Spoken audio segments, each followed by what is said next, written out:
लोक न्यूज मराठी, आवाज लोकशाहीचा. विटा शहरात आरोग्य सेवेचा विश्वासार्ह आधार. आदिती मल्टी स्पेशालिटी हॉस्पिटल संचलित बंडगर हॉस्पिटल विटा, महात्मा फुले जन आरोग्य योजना, आयुष्यमान भारत व बांधकाम कामगार योजनेअंतर्गत शस्त्रक्रिया आणि उपचार पूर्णपणे मोफत. हाडांवरील सर्व प्रकारचे ऑपरेशन्स, वेदना निवारणासाठी ब्लॉक इंजेक्शन, डायलिसिस, मूतखड्यावरील सर्व प्रकारचे ऑपरेशन व उपचार, जनरल सर्जरी, अपेंडिक्स, हर्निया, मूळव्याधवरील ऑपरेशन व उपचार पूर्णपणे मोफत. सावरकर नगर, खानापूर रोड, विटा. संपर्क आपल्या स्क्रीनवर.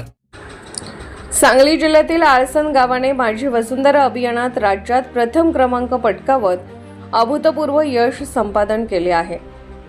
महाराष्ट्र राज्यातील 3 ते 5 हजार लोकसंख्या गटात तब्बल 7,200 ग्रामपंचायतीमध्ये अव्वल स्थान मिळवत आळसण ग्रामपंचायतीने संपूर्ण राज्यात आपला ठसा उमटवला आहे. या यशामागे सरपंच अभिनंदन भैया, ग्रामपंचायत सदस्य आणि संपूर्ण टीमची गेल्या 1.5 वर्षातील सातत्याने मेहनत कारणीभूत ठरली आहे. वसुंधरा अभियानामध्ये आमच्या आळसण ग्रामपंचायतीने सहभाग घेतला होता. खरं तर आज आमच्या सर्व आळसणकरांसाठी एक अभिमानाची गोष्ट म्हणजे आमचं गाव हे महाराष्ट्रात प्रथम येत आहे. आणि खरं तर हे सगळं श्रेय आळसण गावातील सर्व ग्रामस्थ असतील, शालेय विद्यार्थी असतील, शालेय शिक्षक असतील, महिला बचत गट असतील, आमचे आरोग्याचे सर्व कर्मचारी असतील, अंगणवाडी सेविका, यांच्या सर्वांचं मोलाचं सहकार्य या ठिकाणी आम्हाला लाभलं आणि आमचं गाव आज महाराष्ट्रात प्रथम क्रमांकात आमचं गाव येतं आहे. आमच्या गावाला 1 कोटी रुपयाचं बक्षीस देखील आम्हाला मिळते. त्यामुळे फार मोठा आनंद आम्हाला होतो.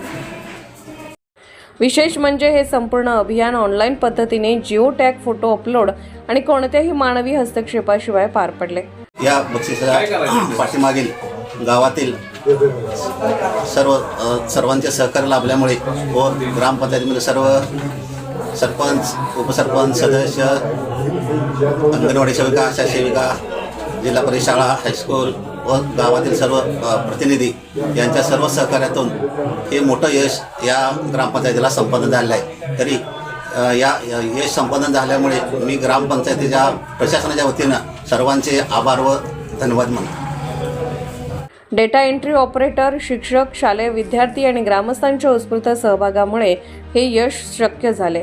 प्रत्येक टप्प्यावर आढावा घेऊन आवश्यक सुधारणा करण्यात आल्या आणि त्याचाच परिपाक म्हणजे राज्यात प्रथम क्रमांकाचा मान.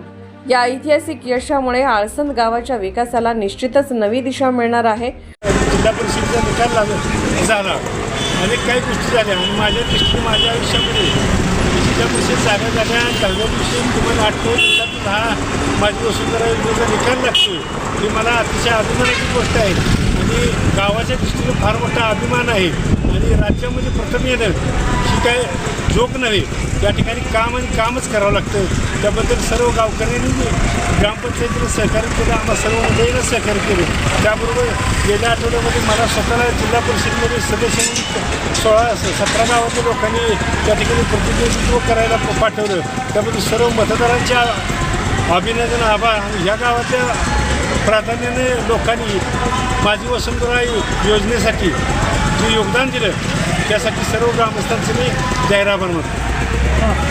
या यश सोहळ्यास आळसण गावाचे प्रतिष्ठित व्यक्तिमत्व व नवनिर्वाचित जिल्हा परिषद सदस्य श्री हिम्मत जाधव, पंचायत समिती सदस्य श्री रोशन जाधव, तसेच श्री राधेश्याम जाधव, माजी सरपंच श्री किरण कचरे, खंडेराव जाधव, माजी उपसरपंच अविनाश नाना कारंडे, ग्रामपंचायत सदस्य पोपट बारबट्टे, सत्यवान तात्या शिरतोडे, संदीप जाधव, अल्पेश माळी, जिल्हा परिषद शाळेचे शिक्षक व विद्यार्थी तसेच श्रीनाथ विद्यामंदिर शाळेचे शिक्षक व विद्यार्थी मोठ्या संख्येने उपस्थित होते. आळसण गावाच्या या यशाबद्दल संपूर्ण गावकऱ्यांचे मनपूर्वक अभिनंदन. माझी वसुंधरा अभियान 5.0 आळसण गावाने जे काही 1 कोटी रुपयाचं बक्षीस मिळवलेलं आहे त्याचा मला सार्थ अभिमान आहे. आणि हे सर्व शक्य झालं फक्त गावकऱ्यांच्या एकोप्यानं त्यांच्या सहकार्यानं. या बक्षिसामध्ये सर्व गावकऱ्यांचा फार मोलाचा वाटा आहे. प्राथमिक शाळा असू दे, आरोग्य सेवक असू दे, हायस्कूल असू दे, सर्व कर्मचारी वर्ग असू दे, सातत्याने त्यांनी 1 वर्षभर कष्ट करून हे अभियान यशस्वी केलं आणि राज्यामध्ये आपल्या गावाचा प्रथम क्रमांक आणला.